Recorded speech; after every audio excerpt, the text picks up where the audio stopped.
Баршаңызға қайырлы күн, каналыма қош келдіңіздер. Бүгін сіздермен ең дәмді, жұмсақ, балды торттың рецебімен бөлісемін.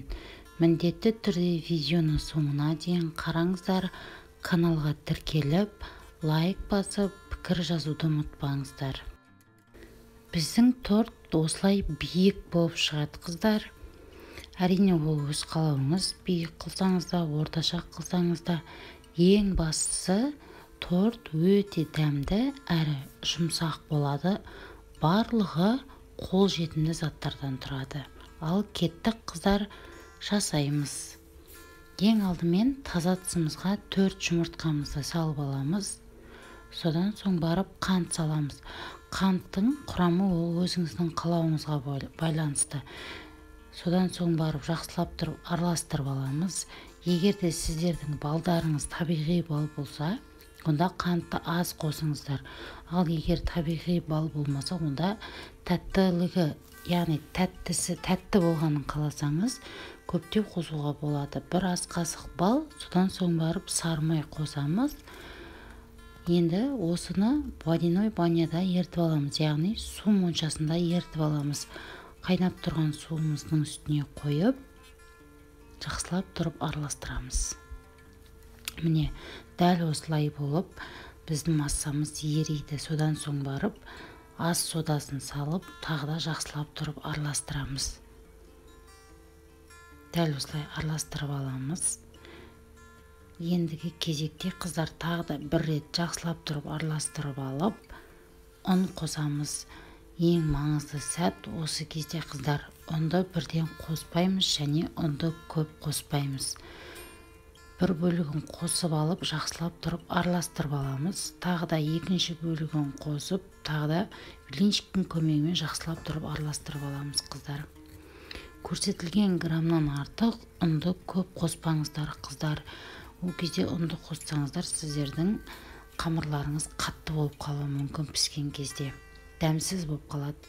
Соңғы ұнымызды қосып, қолдың көмегімен жұмсақ қамыр илейміз. Кәдімгідей сәл былжыраңқырап тұрған қамырды илеп шығамыз.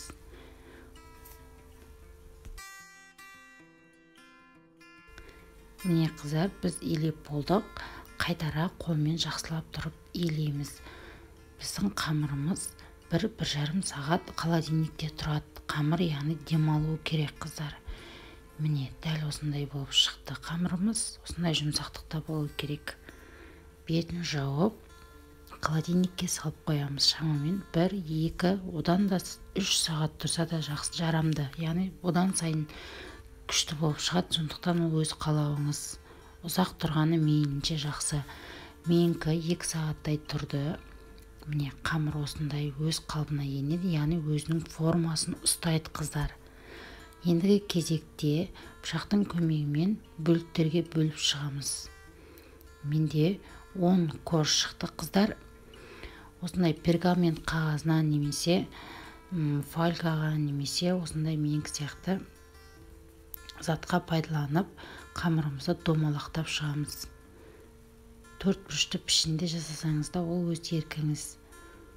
Осылай домалақтап аламыз. Қатты жұқа қылмаймыз, орташа. Мен дөңгелектедім, осындай қақпақты пайдаландым, үстінен бассам, өзінен өзі осындай пішім пайдаландырып береді. Мінекей 10 корж шықты. Осы корждарымызды белкінің көмегімен, яғни шанышқының көмегімен сәл ғана тесіп шығамыз.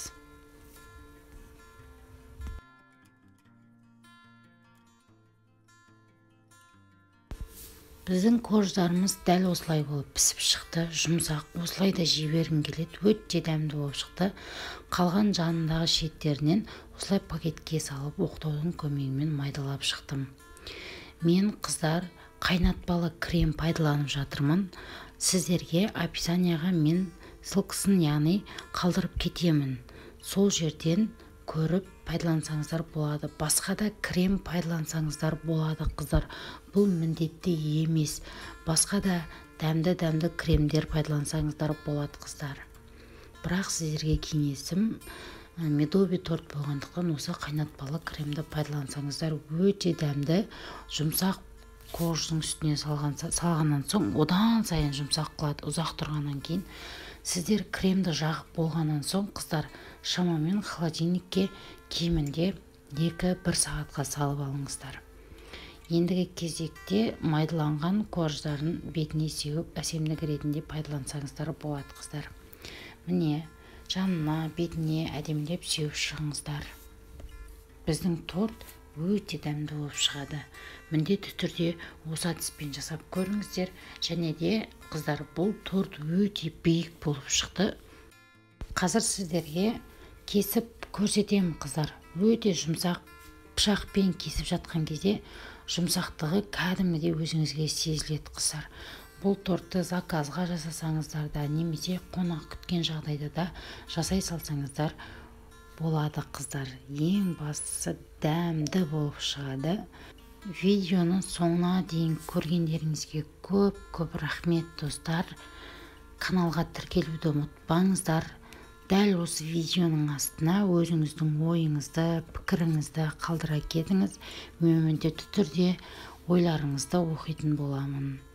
Келесі кездескенше аман сау болыңыздар. Сіздермен болған Назерке.